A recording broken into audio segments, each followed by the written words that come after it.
Master minds commerce చదవాలనుకునే 10th inter విద్యార్థుల తొలి ఎంపిక. ఒక యాంగ్రీ యాక్షన్ పోలీస్ ఆఫీసర్ రోల్లో మీరు ఒక సినిమా చేశారు, నేటి భారతం అనుకుంటారు తెలుగులో. ఆ సినిమా రిలీజ్ అయిన తర్వాత చాలామంది యువత పోలీస్ అవ్వాలి, డిపార్ట్మెంట్లో చేరాలి, దేశానికి సేవ చేయాలి, ఒక ఇన్స్పిరేషన్ ఇచ్చిన సినిమా అది. ఆ సినిమాలో మీ యాక్షన్ పీక్స్లో ఉంటుంది, సినిమా కూడా సూపర్ హిట్. అయితే నా క్వశ్చన్ ఏంటంటే సార్, మీకు ఒక గ్యాప్ వచ్చిన తర్వాత రాజశేఖర్ గారికి అంకుశం, మగాడు ఇలాంటి బ్లాక్ బస్టర్ మూవీస్ పడ్డాయి. కానీ యాక్చువల్గా సుమన్ కానీ ఆ లెగసీ అలాగే కంటిన్యూ అయి ఉంటే, ఆ బ్రేక్ కానీ రాకుండా ఉండుంటే, ఇప్పుడు రాజశేఖర్కి ఏవైతే సినిమాలు పడ్డాయో ఆ సినిమాలన్నీ సుమన్వే అని చెప్పి ఒక టాక్ ఉంది. మీ దాకా ఆ టాక్ వచ్చిందా? వచ్చింది. ఇప్పుడు నేను సినిమా ఫీల్డ్కి సంబంధం లేనివాడు సార్.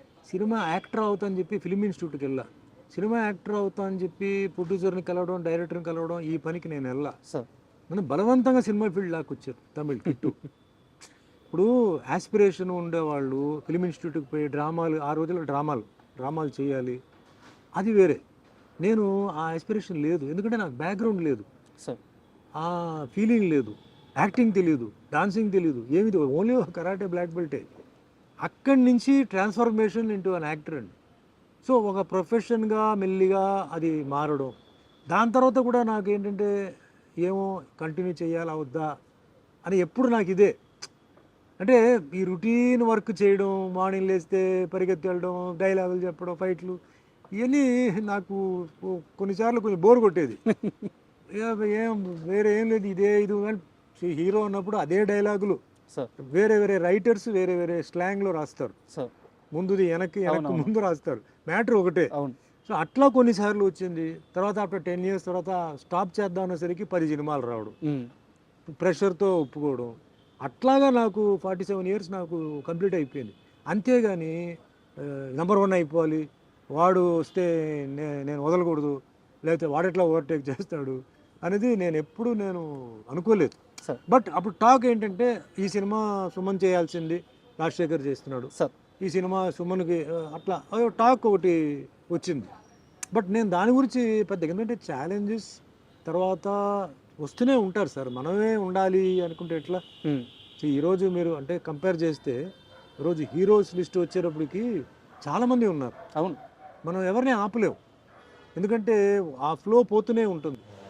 మన లెవెల్ని, మన స్టాండర్డ్ని ఇంప్రూవైజ్ చేసుకొని బెటర్ క్యారెక్టర్స్తో పోవడం తప్ప మనం వాళ్ళు రాకూడదు అని మనం బాధ పెట్టలేము.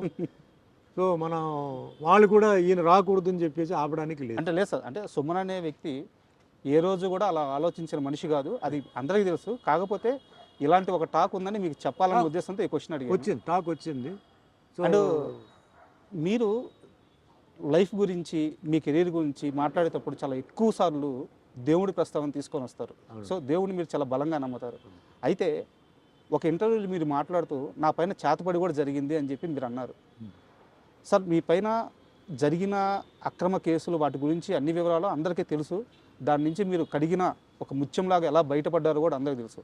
అయితే ఈ చేతబడి చేపించిన వ్యక్తులు ఎవరు సార్? అది తెలియదండి.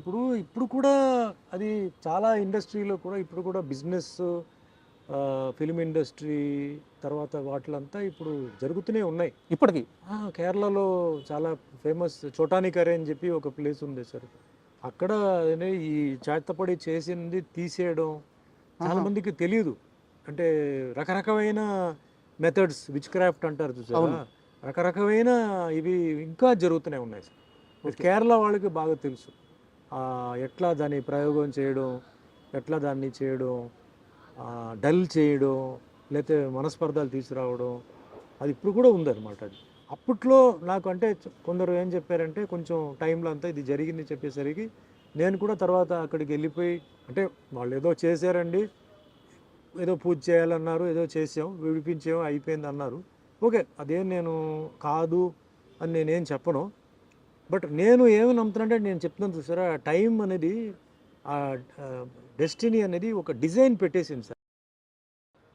ఈ సంవత్సరం ఇది, ఈ సంవత్సరంలో ఈ నెల ఇది, ఈ నెలలో ఈ వారం ఇది, వారంలో ఈ రోజు ఇది, అది జరిగి తీరాలి సార్. అది నా ఎక్స్పీరియన్స్తో చెప్తున్నాను. మనం వేరే వాళ్ళ మీద చెప్పొచ్చు, వీడు తొక్కేసాడు, వీడు నొక్కేసాడు, వీడి వల్ల జరిగింది, వాడు ఆ టైం అలా జరిపిస్తుంది. ఆ టైం కొందరితో చేయిస్తుంది. వాళ్ళకి చెయ్యాలన్న ఉద్దేశం లేదు. అది వాళ్ళ రాతే. అది వాళ్ళ రాతే. ఆ కర్మ, అదే కర్మ ఉమ్. అనేది. ఆ తప్పు చేయిస్తుంది అక్కడ. వాళ్ళు తర్వాత అనుభవించాలి. వాళ్ళు ఖచ్చితంగా సార్, ఖచ్చితంగా వాళ్ళు ఫ్యామిలీతో అనుభవిస్తారు. ఛీ! నాకు దెబ్బ తగిలిందంటే నా చేయి నొప్పి అండి. నా ఇంట్లో పిల్లలకు దెబ్బ తగిలితే ఏంటండి? వాళ్ళకన్నా నాకు నొప్పి ఎక్కువ అవును. ఉంటుంది. అది. అలాగే రోగాలు రావడం. రోగాలు కూడా టైంని బట్టే సార్ వస్తుంది. మన బాడీలో ఫుల్ ఏంటంటే, అంటే నేను కొంచెం అస్ట్రాలజీ చదివాను. సార్. మన బాడీలో ప్రతి part is connected to planet అండి. సార్. ఏదో ప్రాబ్లం ఉంది అంటాడు డాక్టర్, అంటాడు నీకేమీ లేదు, నువ్వు బాగానే ఉన్నావా, నువ్వు ఎక్కువగా ఆలోచిస్తున్నావు, నీ రిపోర్ట్స్ అని బ్రహ్మాండంగా ఉంది అంటాడు. కానీ అతనికి సరిగా లేదు, రాత్రి నిద్ర పట్టట్లేదు, శ్వాస సరిగా రావట్లేదు, ఏదో అంటాడు. అన్డయాగ్నోజబుల్ డిజీజ్ అంటారండి. వాడి కష్టం వాడికి ఒక్కడికే తెలుస్తుంటది. వాడికే తెలుసు. అదే దట్ ఈస్ టైం. అలాగే బాగా తాగుతాడు సార్ వీడు, ఉదయం మధ్యాహ్నం సాయంత్రం పూట తాగుతాడు, 10 సంవత్సరాల నుంచి తాగుతున్నాడు కానీ ఇంకా బ్రహ్మాండంగా ఉన్నాడు అంటారు. అది టైమే. అంటే ఆ గ్రహాలు, లోపల ఉన్న గ్రహాలు అంత బలంగా ఉంటాయి సార్. యాక్సిడెంట్ జరుగుతాయి సార్, అయిపోయాడు అనుకుంటాం, బ్రతికిపోతారు. తిరిగి వస్తాడు. కొందరు నుంచుని అలా పడిపోతారు. అవును. All this is connected to time అండి. Family, career, health, wealth, prosperity, అధికారం, అవన్నీ టైం కనెక్టెడ్. మనం అందుకే చెప్తాను కదా, అవతల వాడిని చూసి ఎప్పుడు మనం వాడు ఎలా ఉన్నాడు నాకు ఇలా ఉండాలి, అవదు, కష్టం. సార్, ఆస్ట్రాలజీ అన్నారు కాబట్టి నాకు ఒక చిన్న డౌట్ ఉంది. అంటే మీకు గురుడి స్థానం చాలా బలంగా ఉంది. బుధ గురు అంటే నాకు కొంత అవగాహన ఉంది, అందుకని అడుగుతున్నాను. మీ జాతకం ప్రకారం బుధ స్థానం గురు స్థానం చాలా బలంగా ఉంది. అండ్ మీకే తెలియకుండా చిన్నప్పుడు ఒక ఆర్ట్ ఫామ్ నేర్చేసుకున్నారు, మార్షల్ ఆర్ట్స్. అంటే గురుగ్రహం బలంగా ఉన్న వాళ్ళకి ఆర్ట్స్ వచ్చేస్తాయి. ఖచ్చితంగా మీ జాతకంలో మీరు ఇండస్ట్రీలోకి ఒక ఆర్ట్ వైపు రావాలని రాసిపెట్టి ఉండాలి, కానీ మీ జాతకంలో అది లేదంట. అవును. ఎలా సార్, ఇది పూర్తిగా విరుద్ధంగా ఉంది. అది పైవాడు అండి, ఇక్కడే వస్తుంది. ఇప్పుడు అన్నిటికన్నా శక్తి అనేది మహాశక్తి సార్. ఆ శక్తి ఏంటంటే, ఇప్పుడు మనిషి జాతకం రాస్తాడు సార్, జాతకాన్ని కూడా ఉల్టా తిప్పగలిగే శక్తి పైవాడు సార్. ఓకే.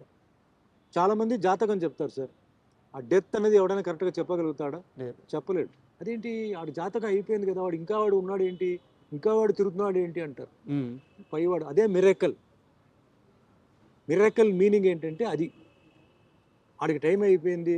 ట్రాజెడీ మీనింగ్ ఏంటి, అదేంటి అప్పుడే చనిపోయాడు, పాపం చిన్న వయసు, వాడికి ఇంకా మంచి భవిష్యత్తు ఉంది కదా, జాతకంలో అలా లేదు కదా. కర్మ. పెళ్ళి అయిన తర్వాత అన్ని జాతకాలు చూసి పెళ్లి చేస్తారు సార్ కదా. అవును. మ్యాచ్ అయిందా లేదా అని. అవును, చాలా చూస్తారు. ముహూర్తాన్ని బట్టి టైం తాళి కడతారు. అవును. ముహూర్తానికి ఫస్ట్ నైట్ పంపుతారు, అన్నీ పంపుతారండి. ఎందుకు విడిపోతున్నారండి? పెద్ద పెద్ద వాళ్ళు చీప్గా చూడరు కదా జాతకాలు. అవును. పూర్వజన్మ కర్మ. కర్మ. ఆ పూర్వజన్మ కర్మలో బ్యాలెన్స్ ఉంటుంది, అది బెండు తీస్తుంది. ఎట్లా? పిల్లల ద్వారా. ఎవడైతే తప్పు చేశాడో వాడేమనుకుంటాడు, నన్ను ఎవడేం పీకలేడు, నేను అది చేశాను ఇది చేశాను, వాడిని మోసం చేశాను అనుకుంటాడు. కానీ వాడికి ఒక మనసు ఉంటుంది కదా, దానికి ఫీలింగ్ ఉంటుంది కదా, అది ఫీలింగ్ ఇవ్వాలి కదా. ఎవరి ద్వారా? పిల్లల్ని బెండు తీస్తే ఆడు ఏడుపుతాడు, లేదా వాడు ఏడవడు.